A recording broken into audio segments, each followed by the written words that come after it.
Welcome to the Antonio Parkinson Project. I am Antonio Parkinson.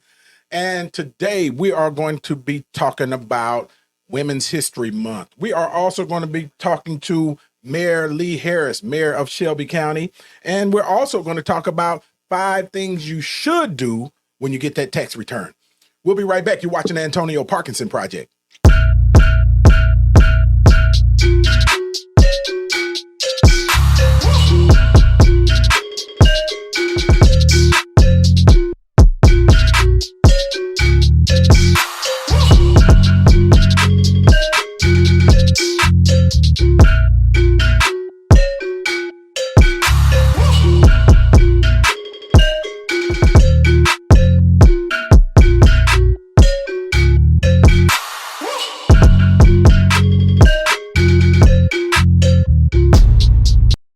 Antonio Parkinson Project. I am Antonio Parkinson, and we're glad to have you. Make sure you hit that like, subscribe, comment, share button, because we need you, and it always does us some good when you subscribe, especially on YouTube. You know, as our numbers go up, the better it is for us on the algorithm. So we appreciate you. Shout out, we finally hit that 200 mark on the subscribers. Angelica, Kojack, Rico. So look, we got a lot to talk about, a lot of things going on, a lot of things in the news. It is March. Yes. Welcome to March. Spring is on its way. What do y'all think? We still got one more cold spell in us. What you think? I think we have one more cold spell because we were just enjoying the 70s. Now it's like, what, 42, 43. And then this weekend it's supposed to be back on the 70s. And I know my husband said he's going to put something on the grill. You know, black people, as soon as a little sun, we want to put something on the grill. Man, we will grill in the snow. I've grilled in the snow many times. Yes, DJ yes, Kojack yes. is in the building. In the house, March Madness. March Madness, that's right. It sure is, man. Yeah. It sure is. Is our beloved University of Memphis Tigers, they going to make it to the tournament this year? Oh, Lord. Come on, Coach. Penny. Come on now. Come on, Coach. What you think? I don't know. Angelica, you follow University of Memphis? No, but I was going to tell you that my bonus child's mom got proposed to during the game last year. Last week at the Tigers game. They're in the newspaper. Well, are you happy about that? I'm excited. I love her and her fiance. Oh, okay. What y'all got a little, what kind of relationship y'all got? You and, thank you for that segue. What? Thank you for that. Wait a minute, were they on the kiss cam and he proposed? Yeah, Yeah. Okay, she married the white dude, right? Yep, his name's Josh. Oh, I saw that. Yes, Josh and Shell. So congrats. They're Tiger fans. Hey, welcome to the community, Josh. Welcome. Yeah, you get to show up at the family reunions now, and get some good food, and I've been doing that, please. Yeah, he's a nice dude. She's really nice, and they're Tiger fans. So that just made me think about it. I don't watch the Tiger. Okay, how's this potato salad? I have no idea. Yeah, okay. But Shell, she can cook really good. Okay, well there you go. He got covered in, right? Yeah, Shell cook really good, please. Yep. Yeah, shout out to everybody that's watching online. You know, if you have any questions, of course, like I said, we got Mayor Lee Harris coming in. It's going to be a good show. We're going to talk about a lot of things and see what's on the mayor's agenda. You're watching the Antonio Parkinson Project. Hey, y'all, it's tax season. We're still in tax season. What we doing with them returns, man? I don't get a return. Here we go, Kojack. I don't get a return. You get a return? Angelica, you get a return. What do I get? Kojack. Kojack. She don't want to share her return. Yeah, we're my tax lady. I'm with TBM Tax is my tax lady. She will vouch. I do not get a return. I think one year I got like $100. I barely broke even. I promise. More money taxes is my tax. I file separate than my husband, and I let him file the baby. Okay. There you go. So that's a segue. Are y'all letting y'all significant others, the baby dads? How do you decide that? That's the question. How do you decide who's going to carry the baby? Because I know sometimes, you'll have these mamas, and I'm sure some of the daddies do it too. So y'all don't come for me. Come for Kojack. Sometimes these mamas will grab and file these babies before the dad has a chance to file a baby. And my question is, if the dad is paying child support, should he have a right to file the baby? Or not just child support, they're supporting the child. Yes. Yeah. Should he have a right? Hey, y'all hit us up in the comments. What about it, Kojack? Should the dad have the right? Should the dad have the right, Kojack? Yeah. To file a baby? Yes. What do you, and to all our tax professionals, what do you do if one parent jumps the other parent and files the baby before the other parent gets a chance? and it should have been his turn or her turn to file a baby. Nothing. They're gonna flag it. They both file. Yeah, they'll Nothing. get They ain't flagged. gonna do Yeah, but how do you decide it? They don't decide. I think it's automatic. Women automatically believe they should get to file. It's like an automatic thing. That's so. But I know. I have It's a just an friend. I have a automatic thing. friend. What you She hear was that, Kojak? divorced. I hear it. She was divorced, and her ex-husband, they took turns filing. So Yep. one year she would file, the next year he would file. They took turns. Right. But sometimes people cheat though, and they file when it's not their turn to file because they're being greedy. That's true. Or they upset, bitter because of the breakup. Right. This is one of those. And then you Who the did I marry? Y'all feel that? Yeah, you felt it. But I feel like the Real woman. life. Yeah, I feel yeah, like the for real. woman does have the right to file if they solely take care of the child, and they don't have somebody cousin outside Right, mess get up the your cousin. background. Get your cousin. But Nigga pulling up. so, right. I'm making entrance, but I'm saying the woman should have the right to file the child if they pretty much take care of the child, because that's a lot of times that's the case. They are the sole provider. They make the sacrifice. They don't get any help, of course. But I feel like if somebody pays child support or they are supporting, they help support the child, that's something they should figure out. You should get a part of it. You should split it. But everybody's relationship is different. But women just automatically think, they get it. Now, women don't get mad at me. I'm just acting. Well, I don't know why they would get mad at you because you laying out all these fallacies like they the sole supporters. Most of the time they are. That group is the loudest. That don't mean the Oh, majority. No, we're gonna do a clip. You said that the women are the loudest. Right. That group, that segment of women, because the majority of fathers want to be in their children's lives. They are. Yeah. The majority of them are. Yeah. They just automatically think they get to foul. What y'all want me to say? I don't know. Well, what does that say? I don't know. What does it say, Kojak? Kojak? Yeah, we're gonna put Kojak on the spot all show. But Okay, so what it is? I'm gonna check the comments. Okay. What it is? We on some new Mountain Dew. Kojak real slow today. It depends. That it's a new Oh, we Mountain get Dew. Oh Lord, oh Lord. Kojak. It depends who's actually taking care of the kids. Ain't that what I just Who is said? taking care? Hold Hey. on now. Okay, I'm sorry. You said automatic. You said the women should automatic, and they automatically take care of. That's not what. Okay. That's what you said. But actually depend on who take care of the kids the majority of that year. Oh, That's the legal. You're watching the Antonio Parkinson Project. That's the legal, but folks don't always stick to the legal. We know that, and we're talking about this during Women's History Month also. So speaking of Women's History Month, women have historically jumped and put the child on as a dependent before the man could. Is that part of women's history? I have no idea. It's not part of my history. I can only speak on my history. I don't do that. So you ain't gonna put me. You ain't gonna get me. No, I don't know. But I mean, a lot of women just think it's automatically they get to foul. It's just. I don't know. It's just an automatic. I don't know because I don't. But that just seems to be the pattern. What y'all want me to say? Well, look at that, boy. Look at how she just took the soft road on that one. Because I know, but my Right. friends. I mean, Hey, if you know women that jump the taxes, file the baby when they know the man should have filed the baby. Hit us in the comments and let us know what your experience with them women have. Tell us what they were saying, as they were jumping the taxes. We're gonna call it. That's a new term, new glossary term. Right? Okay. Jumping the taxes. Yep. Most people feel like they took care of the child. They did the most, and he don't need to get nothing. But they jump the taxes when they're not even the main provider for the child. They just jump them because they want their return. Now that's low down. That's the whole that we need a low down segment. No, they shouldn't do that. Now, Right. if he taking care of the child and he was a sole provider, no, that's something y'all should set off. But unfortunately, everybody doesn't have. I mean, they don't have that. What about the women that selling their kids during tax time? What it? Sell them so somebody else can carry them as a dependent. A lot of people do that. Well, they're catching that more now. Back in the days, that used to be you just give them some money. Them was the good days. I wouldn't know. Oh, I would not know. she did. Yeah, I ain't gonna have Sam at my door. Right, But I don't know. Yeah. But I'm just saying now they are way more strict. They are, way more strict. 1,500. That Right, G-ball, right, that right, 1,500. right. Yeah, people act funny around their taxes. Like I went to the grocery store. And, no, I can't say that online either, Lord. Please say it. Yeah, go ahead. No, you're not. okay, You're not okay. gonna get me. I'm being Okay. somewhere in that. No, but I'm saying people who usually who have assistance and they usually, share the assistance. They get bougie around tax time. Oh, so they're selling They their don't stamps. I don't know what you're talking about. Oh. I don't know. I'm just saying, but you can't find them nowhere.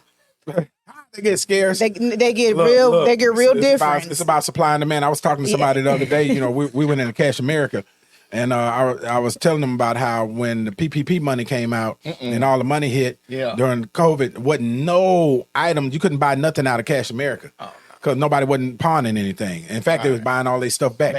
They was putting it back in their house, right? They done sold the TV, came back and got their TV, and TVs from Walmart. Yeah, you know, real talk though, the Walmart up here on Austin P was the #1 Walmart in the region during PPP time because everybody was going in buying TVs with their PPP. It was like the worst time. I remember going into that Walmart. It was like it was lit. Where did I go? I forgot where I went. Somewhere. I forgot what store I went to Marshall's.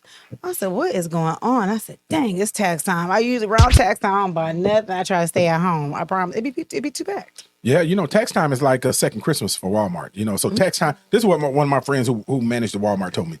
She said tax time, Christmas, obviously, right, and school, back to school. Yeah, she said those are the 3 Christmases for Walmart. Yeah, think about that. So they get a good hard hit. You know, people running there, you know, spending their money, and then when you factor in all the other fake holidays, you know, people that they get people to go out and spend their money on, you know, like Valentine's Day and stuff like that. Even Easter. You say fake holiday? Easter. Yeah. It's coming. Yep, it's coming. They're gonna have them suits, them 2-piece suits. People still dress up for Easter though? I know, not no more really. I know, I miss those little days. Kojak, you still go get you an Easter suit? Yeah, man. I get a couple, you know, some slacks and some gaiters. No, do you? Do you I really? look like you for real. I'm just kidding. Ain't no wrong with that. But I believe it. You ain't get no pink suit or anything like that? Nah, I don't do the pink suits. You don't do the pink suits? I really don't do Easter. I never really did. Yeah. I'm not a big holiday person, period. You know, to be honest with you. Let me guess, a book is coming. I read this book. You know what? Now, is that nice? Is that Christian-like? You know, come on now. You think Peter's gonna let you into heaven talking to me like that because I read a book? Nah, Jesus ain't that petty. He gonna definitely let me in. Right. I didn't say Jesus. I said St. Peter. St. Peter's at the gate. Really?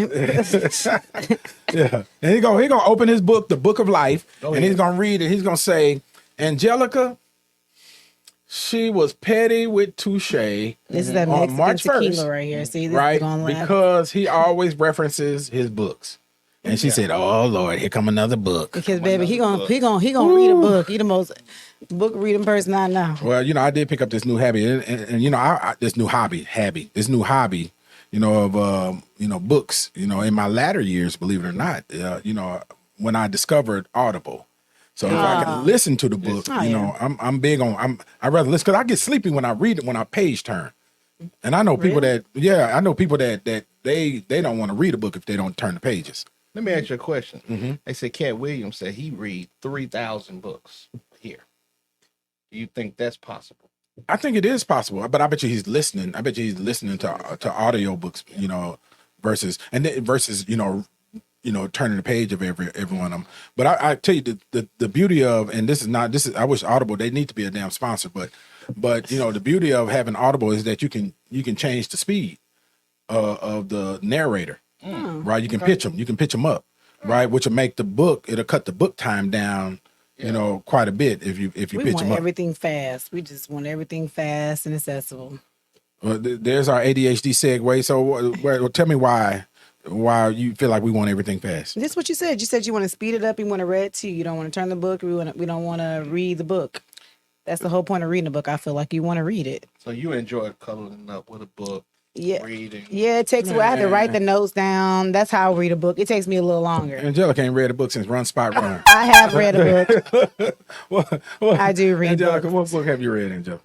The last book I read was A Praying Wife, and then I'm in the middle of it's something about it's called Spiritual Warfare. It's like warfares in your mind that my mom gave me. Okay. I'm definitely, but it's one of those books you just can't read. You have to actually like read and study. So yes, I write, I highlight. I got the highlight. You were surprised? A little bit. I got the highlighting kind that doesn't bleed. Okay. And I read the book. Not the highlighting kind that doesn't bleed. You know, I'm talking about the crayon kind, the crayon highlight. Okay. Yes, I like to look and yes. You know, but let me ask you this though, and you too, Kojak. What is your favorite book that you've read? Favorite book of all times? Can it be do it got to be fiction or can it be It fiction? can be whatever. It's whatever your favorite book is. Mine used to be Fly Girls, that series. LeConte, what series? They made them yeah, Omar Tyree boy, when them books back in the day, I had to turn through them books. I stay up like, oof. What It's book- like a what kind of book show. is this? It's one of them fiction books. It's made into a movie now. Columbia, It ain't not one of them Columbia, books, what's is the it? urban fiction books. That used to be my thing. Hood Now I'm fiction. more of a spiritual book reader. Okay, hood fiction. They ain't one of them books though that one of them. Fly Girl, that was called Fly Girl. Oh, it's one of them books? Yes, it was real good. Oh, Fly okay. Girl. Mm-hmm. That's one of those books. Yeah. Yeah, you got to make sure you're old enough. Yeah, That's before you can watch all that stuff on TV. Porno Now, page. now you can Right, watch all right. that stuff on TV. You know, now that TV. toggle the imagination. Yeah. How many of y'all reading those books? What's up, Andrea? Julian? What's up, Mayor? How many of y'all reading them books? You know. Now my friend, she be reading all the time. Like, girl, how many books you gonna order? She reading on her tablet. So she just literally reading porn.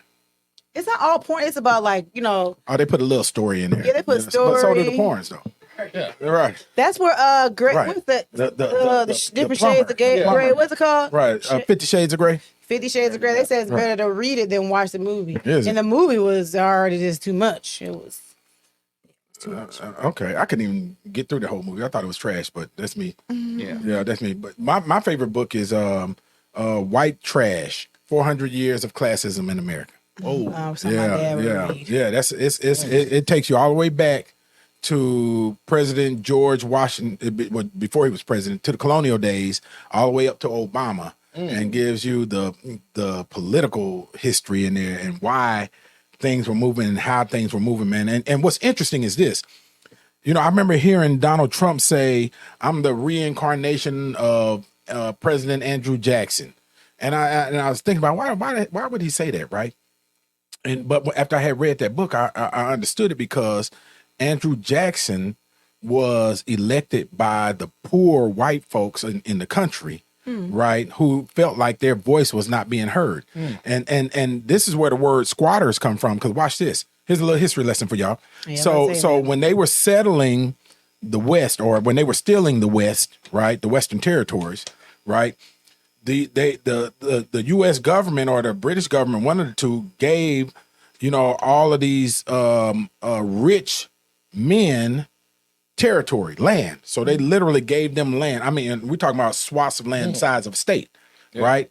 And so what would happen is these poor white folks, y'all remember Little House on the Prairie? Those are the white folks I'm talking about.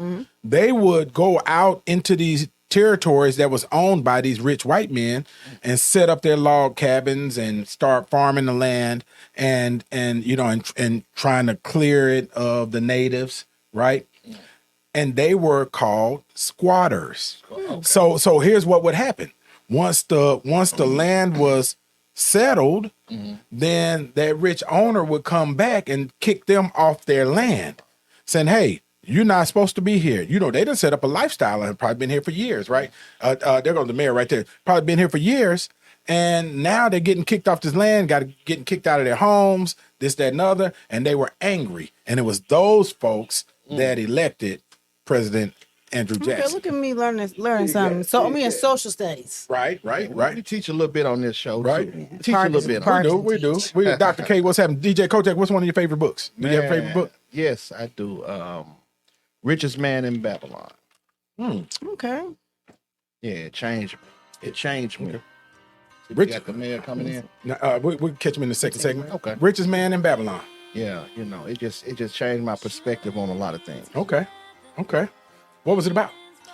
Kojak ain't read that book, Oh, Angelica. Lord. Angelica, Oh, Lord. Kojak ain't read that Okay. book. In fact, it ain't. I'm gonna go sit down. Angelica, it ain't even a title. He just made that shit up on the spot. He gonna AI. He Okay, gonna look up. Yeah, he gonna pull AI real quick. Yeah, he just freestyled a title. Richest man Man in Babylon. Right. It wasn't me and you together, supposed to been forever. Plus we were lit together, pop out matching Gucci sweater. It wasn't thinking, telling, no when they see us they jealous. I took you through some, but you still got me through whatever. I can't answer why you won't leave. You think he better than me? No, I kept it too screen. Can't find no better than me. Mama told me say what I love. My bro say let her just be. I can't keep going back and forth. I should just let her go free. Cause if you stay then go on and on and on, trying to tell me I'm wrong. Cause I did not make Hey, man, this is Marcus with Unapologetically Memphis. We tuned in to the Antonio Parkinson Project. Big Memphis. You're watching the Antonio Parkinson Project.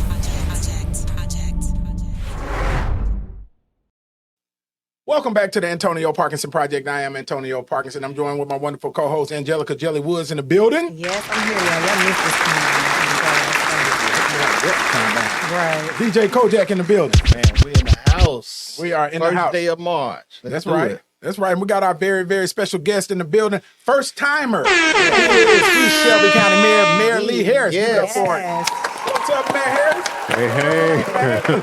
What's up? You got He said, "What You I gotta walk look at the camera. into?" You can look at us, man. you got a lot of equipment here. Right. That's a whole lot of stuff going on in this place. That's for sure. It is, man. Hey, man, we appreciate you being here, man. Absolutely. You know, seriously, we appreciate you being here. I know Sure. you're very busy, man. A lot going on. Look, he said, I got when the most powerful man in Tennessee calls. You got to show up. Who called you? Who called you? Hold on, he got the most power. State Representative Antonio Parkinson. Y'all know. Don't gas him Y'all up. know. Come on now. Mr. Mayor. You're right. He got to wear that hat later, so don't do it. That is His hilarious. head already big enough. Yeah, Mr. you're right. Mayor. That is hilarious.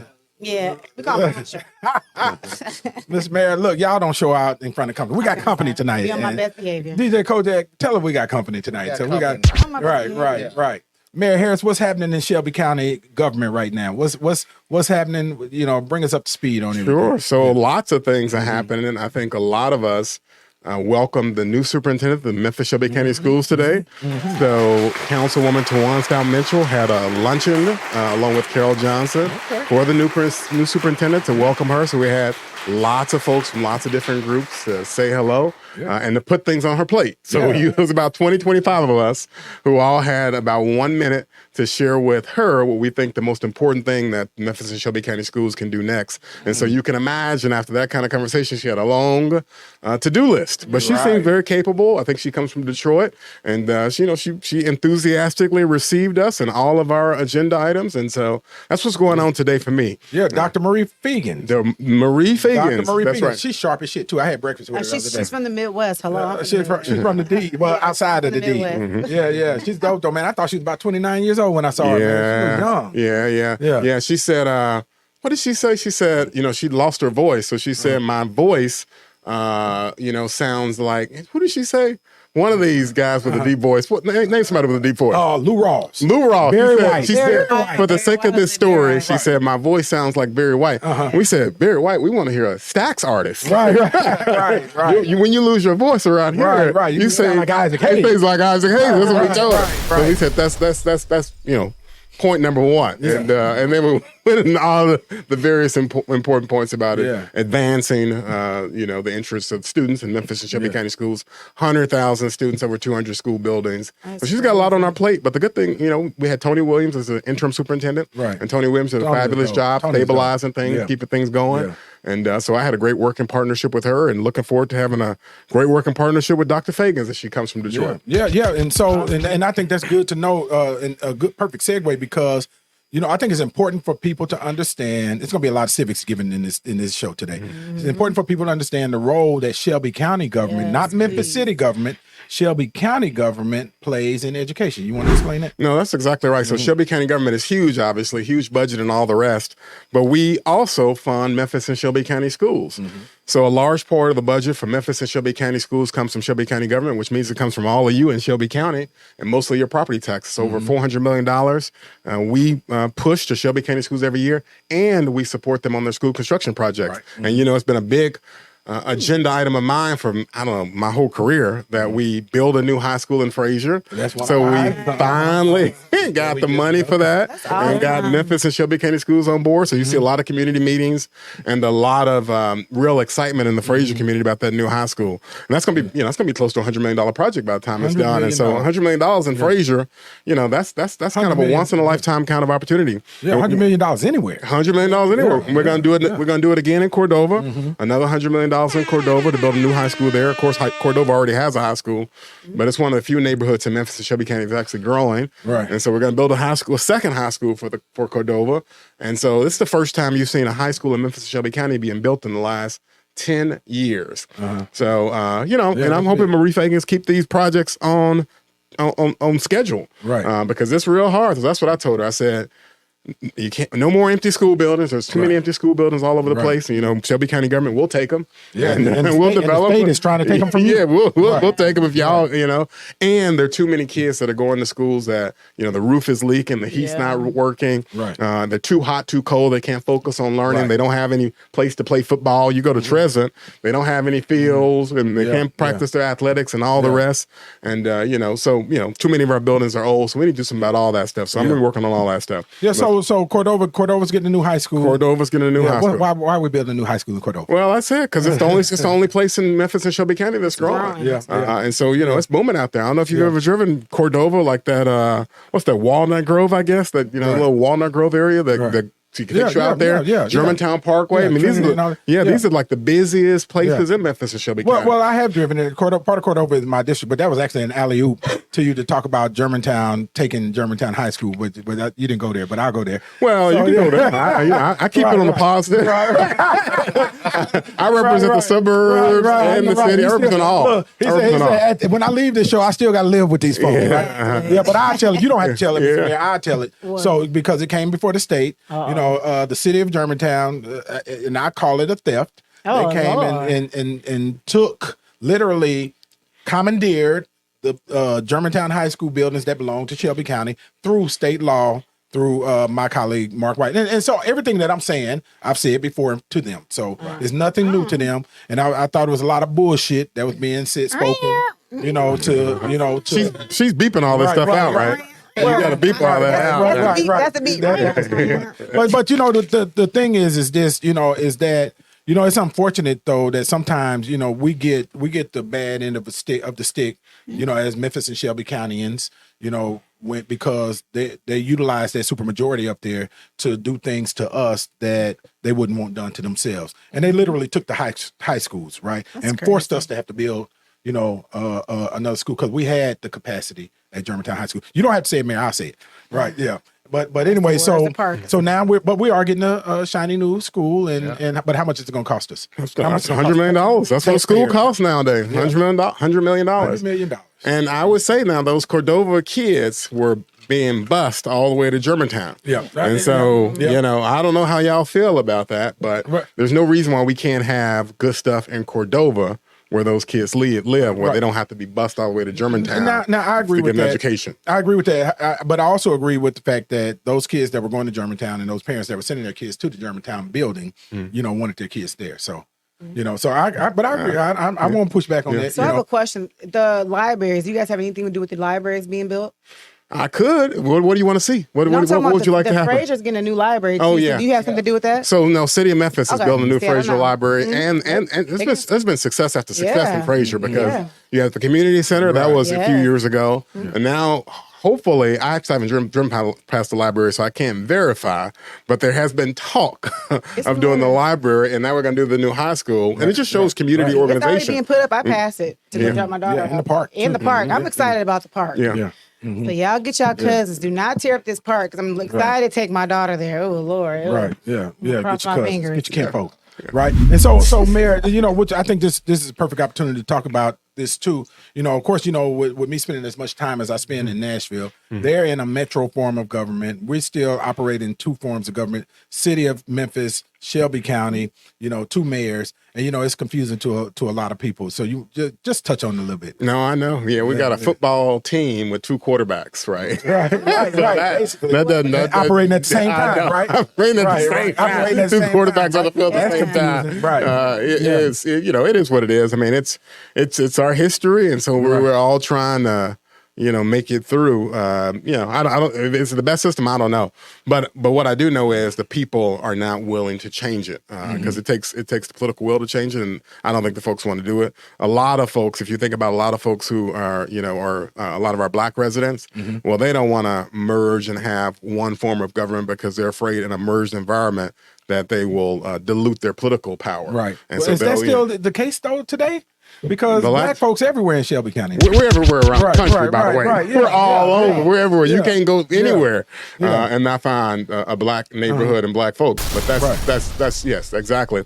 Well, I don't know. I think the last time we had a referendum on it, blacks or in the city, people barely approved the merger. Right. It wasn't overwhelming. But you may be right. Maybe things have changed. And then of course, in a lot of neighborhoods that are not majority black, there's a lot of opposition from the residents of those neighborhoods because they think merging with Memphis means crime. Yeah. It means that property values are getting ready to go down. So we're talking about the outlying municipalities, Bartlett, Exactly. Millington, Arlington, Lakeland, Germantown, Collierville. And black folks are saying, if they ain't interested in doing, we definitely are not interested in doing it, and just to merge unincorporated Shelby County with the city of Memphis. And that's basically what they did with the schools when the schools merged. Yeah. And so since we got the schools merged, Mr. Mayor, has there not been, or is there no interest in conversation with merging the areas that we can, like fire, police and sheriff, in those areas? Is there not any conversation or interest Well, in that? one thing we probably should merge is probably our transit system. Probably do some real work on transit, because transit needs to be a regional approach anyway. There's no reason to have just the city of Memphis transit. Right. And so maybe at some point we'll have a real conversation about that. And maybe things have changed, like you say, because you think about the history, and historically it feels like we were separated for racial reasons. You had a majority white school board on the Shelby County School Board side, and white mayors in the Shelby County government, and so forth. And then on the city side, you'd have black mayors like Willie Harrington, and you'd have the Memphis School Board, which was majority black, and so forth. But over time, that changed. You had you got black mayor on the county side, and for a while, you had a white mayor on the city side. So some of those old kind of historical facts that kept us separate have really changed. And as you say, the most important thing is we everywhere. You go 50 miles in any direction. It doesn't matter. Out of Memphis, in Memphis, it doesn't matter. We're there. We're there. So Yeah, but what about? I'm gonna go back to this. What about areas that are mergeable, like fire department? There's no conversation around that. And I'm a bit surprised that there's no conversation. In fact, I think that's probably one of the areas where there's probably tension. Oh, really? Right? Yeah, because fire departments, you have to build firehouses, and those are expensive, and so forth. So in fact, we just took over some of the fire responsibility that City of Memphis didn't want. So we're building a new firehouse right now as a result of that process. So that's probably a little bit more tension. That's probably not an area that's ripe, but transit, which is an area, that's probably the next area that's ripe out there. And we we obviously play well every day, because we got to play well every day, city, county. And there are areas where there is a lot of merger activity, planning and development, right? If you're going to do development or pull a permit, well, city and county all play a role in that to make sure that process is efficient, that you can, do your development project. Right. So I'm a retired firefighter, and how long you been mayor now? Long time. Let's see here, 5.5 years, almost 6. So what You're you got? like What the you only got? mayor I know of the county ever. Really? But I only been here. I've been here 10 years. I don't know who the other mayor was. Yeah. No, don't worry. It all. We're all starring. This is the beginning. You're the only one I know. We are in the beginning right now, so don't worry. So what about areas though? And this would be my last couple of questions on the it's fire not. department, because I'm a retired firefighter from Shelby County. I was Shelby County firefighter. What about areas like aligning, the department with like drop plans like Memphis got, or keeping up with the pay. Memphis got a 14% hit, man, on the fire department raises. And, and so, but, the thing is that you have to keep things competitive, because what happens is you end up losing firefighters from Shelby County because their pay now is lower. They'll go over to Memphis and work over there. Well, we pay our people pretty well. I mean, I'd like to see all Shelby County employees get a raise. Yeah. So when I bring my budget this time around, if I can, I'm going to be bringing a proposal that has raises for all the Shelby County employees, because all of them been working hard. Yeah. All of them face an inflationary period. You know how expensive things are right now? I mean, you can't buy, I spend like $20 to buy like, I don't know, six chicken wings. I mean, $20. What in the world is happening? Like, what's happening here? So all our employees are facing those high prices. All of them are working really, really hard. All of them have been through a pandemic. So I'd like to see them all get a raise. I'd like fire to get a raise. I'd like for the deputy sheriffs to get a raise, but I also want all the rest of the employees Man, to get a raise. just stroke it, man. You know you can do it, man. I'm just kidding, man. I got to convince the commission. Speaking of the budget, Yeah. where can you find the budget? Is the budget accessible online? Bad people don't need to worry about that. See, They somebody, you are, worry about that. They said they wouldn't be able to view the budget. You're watching the Antonio Parkinson Project. Yeah, where are you trying to create all these watchdogs? Okay. You can't see it. Okay, I'm asking the question. No. You can see it, but you can rest assured that we're handling the business, and that we're building new schools, and we're focused on all the things that matter right now. In fact, we're focused on healthcare. So if you go to, let's see here, shelbycounty.co/workout, then you'll see our list of gyms that you can go to for free, because we're trying to do this thing to get people interested in their healthcare. Anybody now know about this? Wait a minute. Anybody go to Shelby County? Wait, let's hold This is our Shelby Cares. It's actually shelbycares.co. Sorry, shelbycares.co. Oh man, we got to make sure we put that in live. Y'all hold up. Go to shelbycares.co. We're going to come back and talk about these free gyms that the mayor just talked about that I didn't know I'm about. going to the website right now. We're going to come back and talk about the jail, and we are also going to come back and talk about Regional 1. So we'll be right back. Don't go anywhere. Like, follow, subscribe. You're watching the Antonio Parkinson Project. Grab a backwood and roll up. Grab your cup and let pour up. They didn't want us round it first, but now they act like they know what. Hey, but they show love, yeah, we show out when we show up. I don't even do the liquor, that shit might make me throw up. But we turned up, this the after party. Shit grabbing on my body. White girl got a bottle in the club, and that going all it. Turned up in a wreck the party. We just brought out everybody. No, we got our have some fun. We at the after party. Yeah, what's good? This is Carlos 6 July Brody, and you're watching the Antonio Parkinson Project. You're watching the Antonio Parkinson Project. Welcome back to the Antonio Parkinson Project. I am Antonio Parkinson, and we are here with my wonderful co-host Angelica Jelly Woods in the building. Yes, y'all. We're going to be talking to Mr. Mayor. Yeah, that's right. Good things. I'm excited about this health initiative. So. Okay. And DJ Kojak in the building. Scratch it up 4 times, DJ Kojak. I'm soaking up all this knowledge, man. I didn't hear anything. You didn't hear? We heard it. What's wrong with you, man? You will on And we got the Shelby County Mayor in the building. Scratch it up, Shelby County Mayor. Scratch it up. Okay. Scratch it up. Don't be scared of it. Y'all hear it now? Do it. Turn up. Can Y'all you hear it now? Can you hear it now? Y'all hear it now? Do it. Y'all hear it now? Do it. I don't think y'all heard me, man. You sure? Mixtape coming out now. Oh, the man. mayor. I didn't know he had skills like that, man. Trying to take my job. He's trying to take your job. DJ Kojak is a little different from the most DJs I know. He's silent. He's a silent DJ. We all heard it. I don't know what you're talking about. He moves in silence. I heard it, Angela. Did you hear it? Right. I didn't know. Step it up. Right. He ain't got to have no plugs on his. But you know what? One time I saw, LA does these parties. Yeah. Yeah, they're silent parties. Yeah, they do them here. Shocking. They do them here in Memphis. Yeah, they got them here. We They do have them here. every now You've and seen then. that? Yeah, It's we have amazing. Yeah. Yeah. You know, Cynthia Daniels does it too at Elixir. Huh. You know, so you got one room that's silent party, In the other, yeah. and the killer party, you hear everybody shouting and saying Yeah. hello, you know, the whole thing, but ain't no music playing. Right. That's crazy. That's phenomenal. I guess this is the next level. It's silent without the headphones. Very ready, Mr. creative.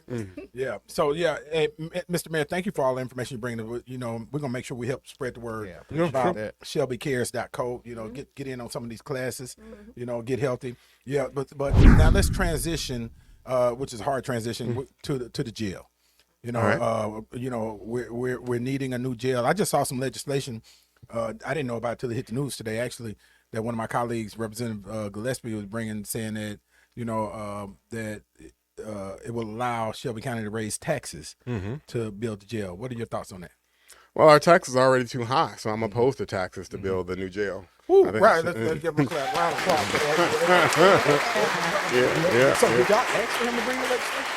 I'm not sure. I don't know enough about the effort in Nashville, so I can't make a comment on that. But I do know that our taxes are just too high at this point, and we should not be raising taxes to build a jail. And I'm opposed, and I can't imagine that there'll be commissioners that want to raise taxes to build a jail. Right. So I think we're gonna have to find another way. And the reality is, a jail project is a big project. It takes many years to get a project like that done, and it's not likely to happen in my term, which is only 2 years left. And so and in fact, it's not likely to happen in the first term of the next mayor. And so I think we need to focus on what we can get right now, which is we need to build a mental health facility so that some of the folks that need those services that are in our jail right now get those services. We've got a plan to do that. We can afford to do that without raising people's taxes. So we need to focus on that. Working through all the issues we have in the court system, because a lot of the public believes, rightly or wrongly, that there's not enough trials being had and that there's not enough action, that people aren't working hard enough in our courtroom system down in 201 Poplar. And so we need to get those things right. But how much truth is that? Because a lot of these cases get settled. I mean, you are actually a law professor, am I correct? Yeah. So he actually taught law. Yeah, University of Memphis. So, but how truthful, I mean, I think it needs to be put in context. A lot of these cases get settled before they go to trial. Am I correct? No, I think you're right. You're right. I mean, you're right. Some of this stuff may be a little bit exaggerated or maybe misdirection.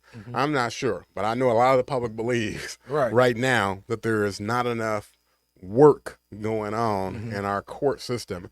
And so when the public has that belief, they don't want you to invest more money in a system where, they're not seeing the kind of results they want to see. They believe that some of this stuff is happening down there, whether it's true or not. And so it's just not the right time to invest more money if you have to raise taxes to do it. If we can figure out another way to do it, right, I'm all for tightening our belt. I'm all for making cuts, right, those kinds of things. But raise taxes to build a new jail at this time when people are facing such high costs with the groceries and all the rest, I just don't think it's the right time to be raising taxes for a jail. Well, what do we do about the problems? And y'all feel free to jump in. What do we do about the problems that's going on at the jails? Because there's a lot of people dying in the jail right now. I mean, they're dying. They're literally dying. No, there are a lot of problems with the jail based on the reporting and so forth. I think the sheriff is trying to take it, trying to take on some of those problems. Remember, in Shelby County government, as opposed to the city of Memphis, we've got lots of countywide elected officials, and each one has their own area of responsibility. And so management of the jail is not necessarily in the Shelby County mayor's office. But we try to work with the sheriff. We try to work with the sheriff. And like I say, I think he's trying as best he can to handle some of the issues. And I think everybody is really, really remorseful when there's a death in the jail. So, hopefully he's addressing that stuff. And, we're partnering with him. We'd love to partner with him on whatever he needs to get that done. But, we've probably seen too many of those issues. I think, like I said, the thing I'm working on right now, and I'm working with him in partnership, is to have a mental health facility. Because that mental health facility, we could have 60 beds, and we've got a lot of folks who languish in that jail. Most of them have some sort of traumatic event in their life, some sort of mental instability, some sort of prescription need. And so they languish in that jail for a very long time, some of them as long as 500 days, because they can't get access to the prescription. Because guess what? If we're going to give somebody in jail their prescription, you got to have a health care provider to do that. The sheriff can't do that. The deputy sheriff can't do that. The jailers can't do that. So they just sit there and need their prescription. And by the way, as long as that is the case, right, when they're not stable, as long as they're not stable, their case can't move forward.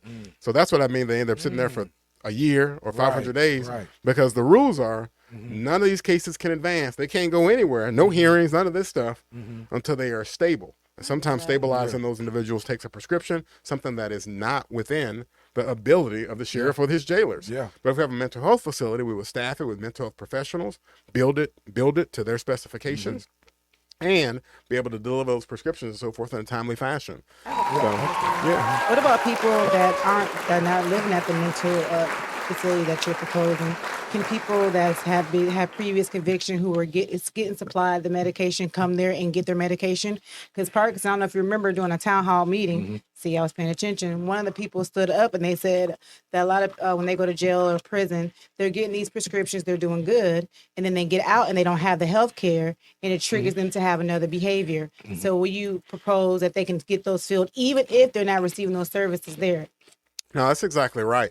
That you can't just do the facility in jail, the mental health facility. You also have to do a couple things. You got to transition them out when they are due to get out, and have exit care. Prescriptions that they can take with them. Referrals for housing, all the rest that they'll need as they exit that facility.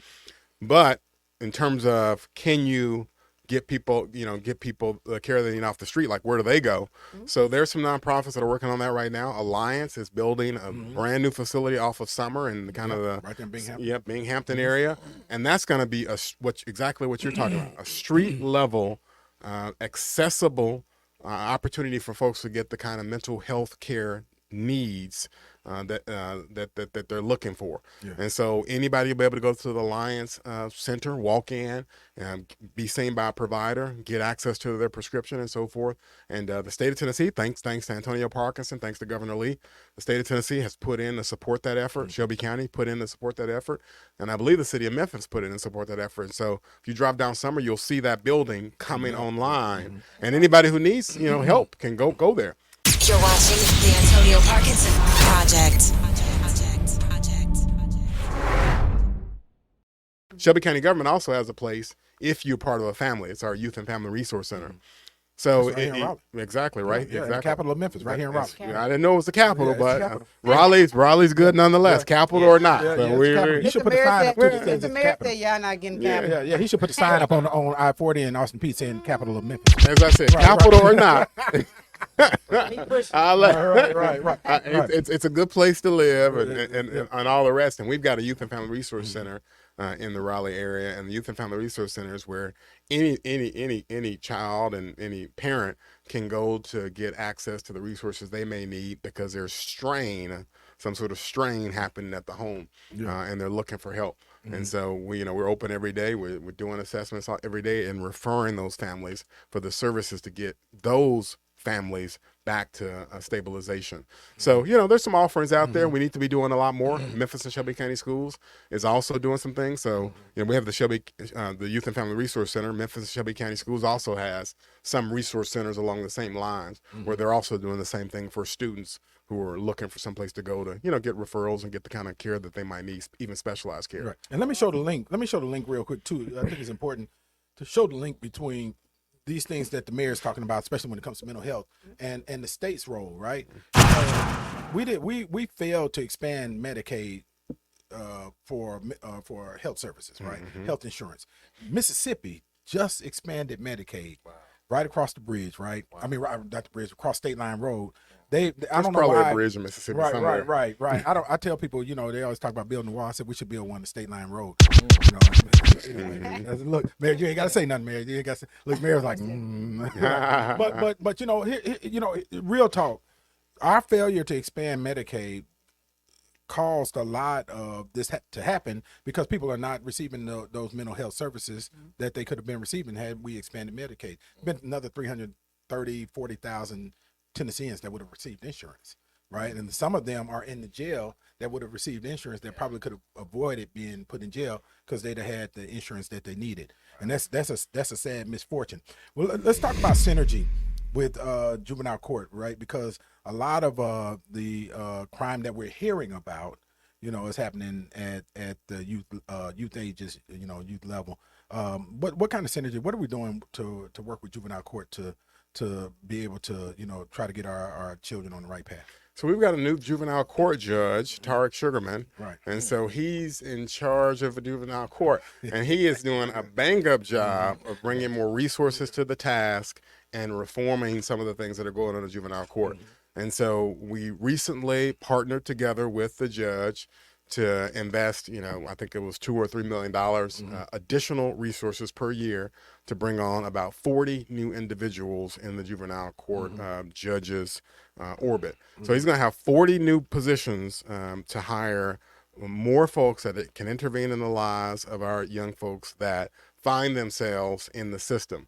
So that's a real game changer because his operation is overall not that big. I can't remember how many there are, but it couldn't be more than 200 people that work over there right now. And so to add 40 more people to that operation is a real game changer. And it was expensive, but we found the money to do it because it's so important. And like you say, the public is constantly talking about what about the youth and what are we doing to get those folks back on the right track? Because we know youth that commit a crime, obviously, like I've heard you give a speech on it many, many times. We might be mad and or scared, and depending on the kinds of crimes, right? depending on what kind of crime they commit. But we also know that these juveniles are going to be around for a very long time. If you're 18 years old, you're going to be around for about 50 years, right? Probably one way or another. And what do you want them doing for the next 50 years? And so it's better for us if we remind them that they've got a bright future ahead of them, and that they do have some options when they find themselves on the wrong side of the law. So, I think that's the mindset of Clerk, and I think that's what he's working on right now. Same time, what I'd love to do on my end of things is I'd like to do more innovative work on youth reentry. So we've got the Shelby County Office of Reentry. It's led by DeAndre Brown. We all know him well. He's doing a really, really great job. DeAndre Brown. Yeah, and we're expanding his campus, right? We're trying to build a transitional housing facility on his campus right now. So that'll be great. So we're innovating on his campus, but he primarily deals with young adults and adults. But what about the youth? Do we have reentry services, for lack of a better word, for youth who've been in the system? What are we doing for them? So we're trying to create Shelby County's first youth reentry office, where people who have been in the system can get additional services once they are no longer under the thumb of juvenile court. Like once they leave juvenile court and leave Tariq Sugarman, they still might need some help and, and some specialized help. So where do those youth go? We're going to try to open up an office of youth and reentry. We probably got about, still got about 12 months to go, but we're at the beginning stages of that process. And so we're real optimistic about that. What role is Department of Children's Services going to play with that? Because, there needs to be some synergy there. 70, 80, let me rephrase that. But I think it was 72 or 78% of our inmate population has come through the Department of Children's Services, and a lot of these youth also are somehow some way involved in the Department of Children's Services, which is they're terrible. I say it all the time. The state is horrible at some of the things that the state's supposed to be doing. You don't have to say it, but I say it for you. Right? He did say on that one. Absolutely. They definitely have their challenges. Education and children and human services, man. We suck. We trashed. On children's services in the states definitely had its challenges. Right. And so, I don't know what can be done at this point. I'll say this, that they're partnering with juvenile court judge, and so that's good. But obviously some of the biggest challenges have been on the detention front at the state level, and how they are helping and supporting kids that have to be detained, because that's a real specialized art. It's a very, very expensive proposition, right? To detain a kid for years, $200,000, right? The detain an adult is maybe $30,000, right? But a kid, it's a couple $100,000. So we're investing a lot in that operation at the state level, and the question is, are you getting bang for your buck? And sometimes we see stories, and we know those stories, that it's not going well. So hopefully they'll bounce back. I mean, maybe one day Shelby County will partner with them. I don't know. But that's come up from time to time, that maybe Shelby County should partner with the DCS and try to do some of the detention services that they would do in this part of the state. I mean, a personal story, and I'm going to be transparent. I have my brother. He struggles with mental illness, but of course, in the Black community, we're in denial about it. We don't want to acknowledge it. But we have went in front of the court and said, hey, can you make us get him help? Because he won't get the help. And it was sad and disheartening. The judge literally said, no, not for this crime. He has to commit a felony. Wow. So the fact that they say that, and I know that's not your problem, but I'm just saying the fact that you're saying, okay, because, you can make somebody go get a mental health. They do 3 days. They get out. They released. Yep. Or you can call a sheriff squad. Mobile and they send them to Lakewood. Crisis. And then, okay, then what? And it's like, so you want them to, you want them to commit a felony to get help. We're telling you, hey, this person, that right there, I don't know who needs to change it. That's from and I don't even know where he's at right now. So, and we're scared he's going to do something serious. I was talking about that earlier. The offense is like small, little petty things, but at what point, when we're saying, hey, he needs the help, then the response is, oh no, when he commits the felony, then he can get that help. That's terrible, But I'll tell you this though, Memphis Police Department mobile crisis unit, they are incredible. Those are the ones that talk people off the bridge, and they are killing the game right now. But we're in a crisis now. To be a felon? And Mayor Harris you know, I thank God for his experience at the state level too, because you know he was Senator Harris too, right? We actually passed some bills together. Oh, yeah, absolutely. And but he understands, you know. That's why I feel like I know you a long time, because I remember you from then. I'm like, no, you've been a long time. Right. Yeah. Yep. And he was he was Councilman Harris too. Been around a long time. Right. And I look like Kobe Bryant. Right. That too. That part too. That's what I remind. And we're in the capital of Memphis. Yeah. And we're in the capital of Memphis. Right. Whether it's capital or not. But But you know, the mental health crisis is, you know, we're not screaming to the rafters enough on it, because you know it is it's what's the, not pandemic, but you know it is endemic. Absolutely. Right? You know, it is exasperating, and I tell people, you know, there's not a person that I know that doesn't have someone that is within 1 degree of separation of them that is in severe mental health crisis. Not that's true. Simple crisis. I agree. But, absolutely. You know, we all know people that are operating in spaces of psychosis and this, that, and other right now as we speak, that are relatives of friends. And need help. Like daily kind of help. Yeah. It's all tough. Yeah. And you know, especially when you had that first time family member, I'm sure that's what y'all been going through. It is a tough space to navigate, man. Yeah. I've been through it too myself. So, you know, I know, and a lot of other people have too, but man, it is. Yeah, especially if you're not diagnosed before the age of 18, you have to go into conservatorship and all these things. You don't have no control. Look at Britney Spears' family. Like, it is an example, you know. But well, I will say to your audience that if they have a senior that's going through, because there are also a lot of issues with seniors on some of this, the dementia and all the rest, that they can find resources at Shelby County and our Aging Commission. That our Aging Commission does try to, you know, counsel those kind of families and lead them to where they can get the services they need, because, you know, a lot of families can be overwhelmed by that.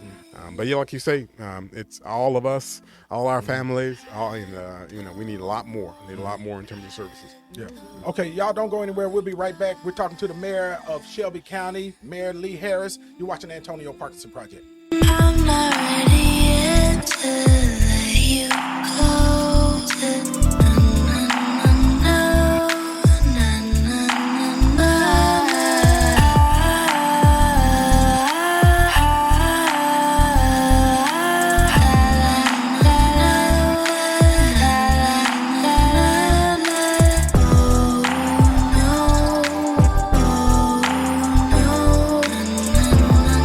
Hey, this is Memphis Mayor Paul Young, and you are watching the Antonio Parkinson Project.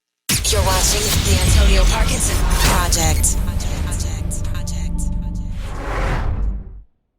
Welcome back to the Antonio Parkinson Project. I see the mayor trying to get over here in my shot. Welcome back to the Antonio Parkinson Project. You're in the capital of Memphis, Tennessee, and the mayor agrees. You know, Raleigh, 38128, we would love to have you come by and visit. We got a lot of businesses coming. Come by. We're recruiting right now. Angelica Jellywood's in the building, in the capital. Right. Hey, that's right. DJ Kojak in the building. You're a Raleigh resident. Welcome to the capital. Surrounded by Exit 8. That's right. And we got Mayor Lee Harris. Mayor Lee Harris, thank you for being here. We know we keep you along much longer than I'm doing it. I don't know if anybody can see me. Can y'all see me out there? I'm doing it. We're gonna hold up the sign. He's being honcho. He is getting honcho. Welcome to our life on the Antonio Parkinson Project. Right. But seriously, whether it's the capital or not, and whether we're, I don't know, I guess we're over now at this point. Whether we're over or not, I'm pleased to be here, and I'll say whatever needs to be said to keep my family alive. Keep my family alive. Give the police enough time to get there. Right. You're outside of the sheriff's there. The sheriff's patrol. Right. He's in an undisclosed place in the city. Right. But it's too fun. But so Mayor, you know, Regional 1, let's talk about the value, first of all, of Regional 1 as it is right now. How important is Regional 1 hospital to the region? No, Regional 1 is a really important public hospital that happens to be located in Memphis and Shelby County. It's important because it's the place that we're all going to go if we really need urgent care. And so they are the kind of hospital that keeps on staff at all times, a variety of different specialties that are able to respond quickly in the case we need them. So if you're in a car accident, or if you fall off a ladder, or God forbid, you are the victim of a shooting, you want to go to Regional 1 where you know all those specialties are present and you can get served. It's the only trauma center for hundreds of miles around, and that's where you're going to get the best care, and that's where you're going to have the best chances that your life is going to be served. At the same time, Regional 1 is the place where a lot of our healthcare providers are trained. In fact, most doctors, nurses, and all the rest at some point in their career train at Regional 1 because of the nature of what Regional 1 has to offer.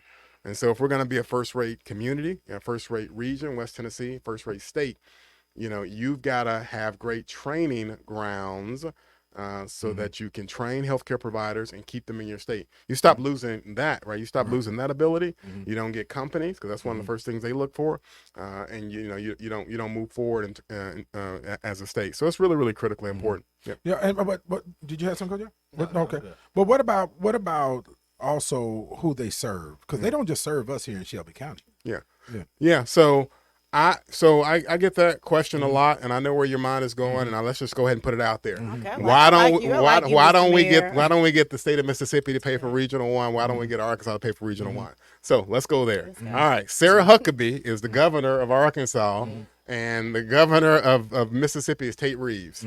Now, Sarah Huckabee is not going to pay for us to do anything in the center of Midtown Memphis and Memphis. And we need a new hospital, but Sarah Huckabee is not going to pay for it. Build that wall. Build that wall. I'm going to talk about the wall, too. Let me get to the wall, too. Right. Tate Reeves is the governor of Mississippi. And if Tate Reeves said, hey, you know what, Mayor Harris, I got the Lander Center over here and needs a new roof. And you know who goes to the Lander Center? Memphis and Shelby County. Why don't you pay for a new roof? I would say to him something. I'd say HE double hockey sticks. Right. No, Right. I'm not paying for a new roof at the Lander Center, and everybody here would support that. Everybody be like, what in the world are you talking about? So at the same time, I can't get Tate Reeves to pay for a new hospital just because there may be 10%, 5% maybe, 5% of Mississippians that use that hospital. I can't get them to do it, just like he can't get me to pay for a Lander Center roof. You know, I remember a real famous politician, real famous, and his campaign message was the simplest campaign message ever, but it was silly and it was a fraud. He said, I'm going to do the biggest infrastructure project the country's ever seen. I'm going to build a wall for hundreds of miles on our southern border, the most expensive infrastructure project the world has ever seen. And he said, you know what? I'm just going to get the Mexicans to pay for it. And we all laughed and laughed and laughed. And now Antonio's about 5 seconds away from saying to me, why don't you go ahead and get the Mississippi governor to pay for it? And all I can say is, what the HE double hockey stick?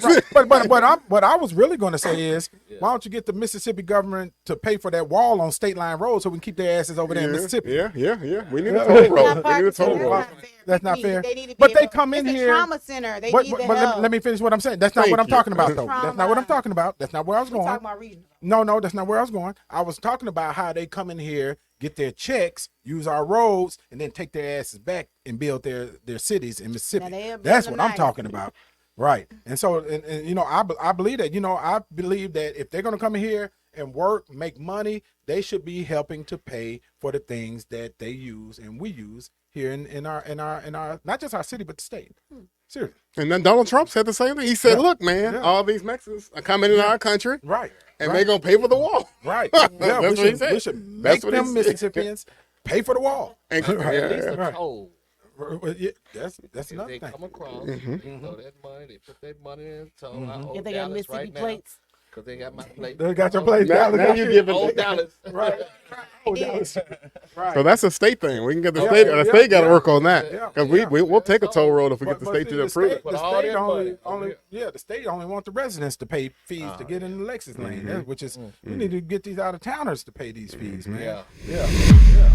So the project overall that we've been pushing and that I'm going to continue to push for, the rest of my term is a $1 billion project to really rethink our medical district and some of the important anchor tenants in the medical district. So the two most important players in this overall $1 billion investment is UT Health Science Center, which is in the center of our medical district right now. They got a dental school and a medical school and all the rest, and research centers and labs, and Regional 1, which is also in our medical district. So what does it look like if we had a UT Health, for a way to think about it, a UT Health in the middle of the medical district? And that UT Health would be just like, you've got all over the country, wherever you come from, they've got this kind of situation. They've got a academic medical center is what they're called. And what if we had one called UT Health with a new medical school, which is going to cost $350 million, a new hospital campus, which is going to cost $700 million, and we just completely rethought it and rebranded it UT Health in the middle of Memphis with $1 billion project that takes 10 years to build. That's a game changer for Memphis and Shelby County. It's a bigger project than St. Jude's project right now. University of Iowa. It's a big medical school. We have a big hospital.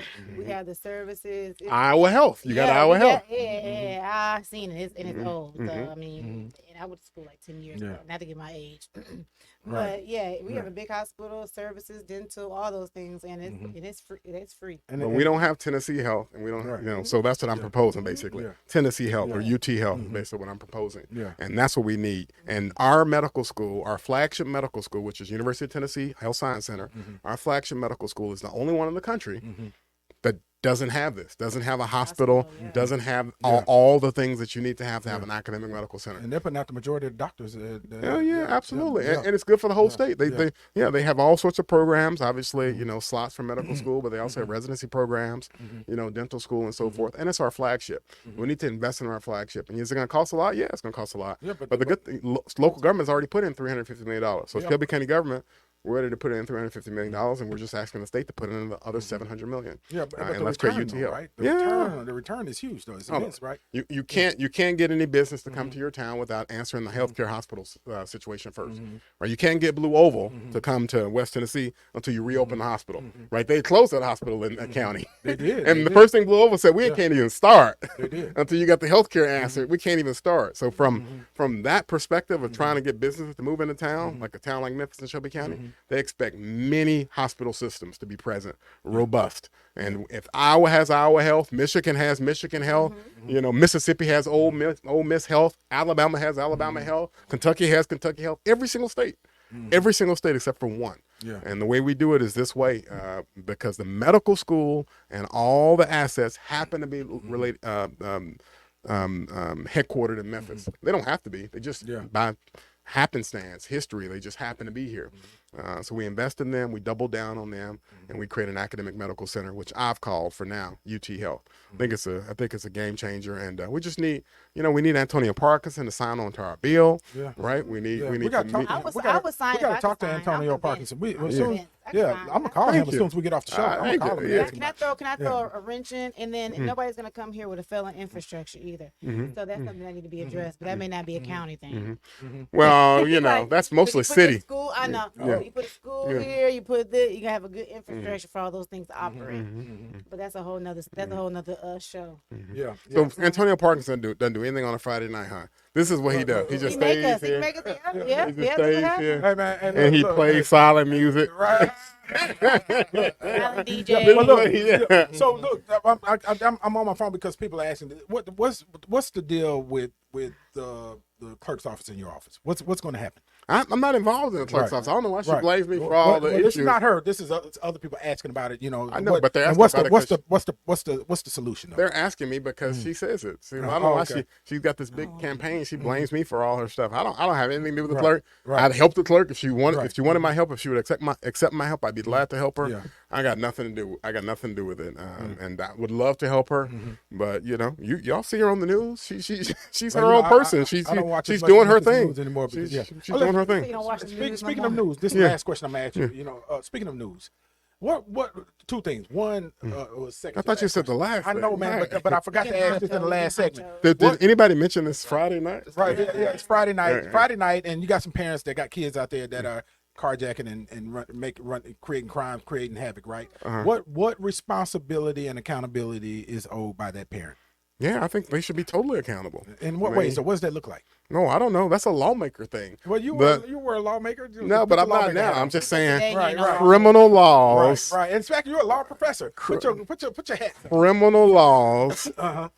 are the responsibility of our state officials. They're not the responsibility of local government. Boy, you stay in your lane, though. I'm just You must have went to school for PR too. I'm just telling you. Who your PR? I'm just telling you. So we got to ask him the question. I'm proud. This is Kojak. I Kojak. That's what you silently hijack. Silently hijack is called Kojak. You got to move silent and hijack. Throw it back on them, right? Answer it with a question. I ain't getting him. That's a Kojak. Right, I like it. right. I like it. I like it. Well, Mayor Kojak. Lee Harris, man, we truly appreciate you being here. Appreciate you being a trooper, man. You hung in Absolutely. there with us. We honestly, we know your job is heavy, man. It's a heavy lift. I wouldn't want it. Yeah, and thank you for doing what you're doing. And keep up the good work, man. Sure thing. Appreciate Yeah, y'all. man. Y'all give it up for Mayor Lee Harris in the building. I made it overtime. Overtime. Hey, you've been watching the Antonio Parkinson Project. Thank you to my wonderful co-host. Make sure you like, follow, and subscribe, and share. And we will see you next time. It's the Antonio Parkinson Project. You're watching the Antonio Parkinson Project. Powered by Black Market Strategies.